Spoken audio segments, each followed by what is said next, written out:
council meeting at 5 o'clock. I'd like to start a roll call for council first.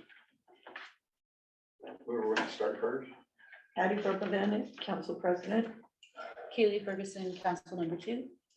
Ron Burblebanning, Council 6. Krista Miller, City Clerk. Stephen Tripp, Mitchell Mayor. Like to stand, remove your hat for a pledge of allegiance.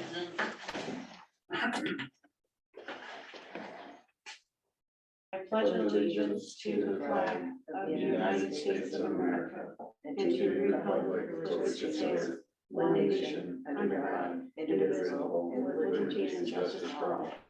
Anybody like to do an invocation? If so, please announce. No invocation being done. We do have a quorum established, being that we did have another resignation, so we are down to 4 seated councilors. Councilor Kenneth Ferguson is still on his leave. So with that, we have 3 seated councilors, which does create a quorum for us. Any changes to the agenda, Madam Clerk? No changes. No changes to the agenda. Excuse me. If we'd like to approve our agenda as presented. Councilor P. Burbank. I make a motion to approve tonight's agenda, July 10th, 2023.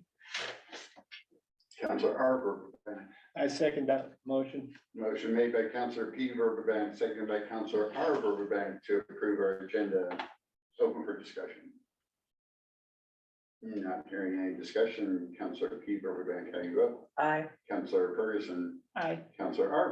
Burbank. All right. Council has approved our agenda, 3 ayes with 1 absent or open leave seat. Okay, at this time, we will be, under our new business, we'll be going into our executive session. The governing body will now meet in executive session for the purpose of ORS 192.660 2F to consider information and records that are exempt from disclosure by law, including written advice from your attorney. The executive session is held in pursuant to ORS 192.6602F, which allows the commission to meet in executive session. Again, to consider information and records that are exempt from disclosure by law, including written advice from your attorney. Representatives of news media and designated staff shall be allowed to attend the executive session. All other members of the audience are asked to leave the room. Representatives of news media are specifically directed not to report on any of the deliberations during the executive session, except to state the general subject of the session as previously announced. No decision may be made in executive session. At the end of the executive session, we will return to open session and welcome the audience back into the room. We're now leaving executives or leaving for executive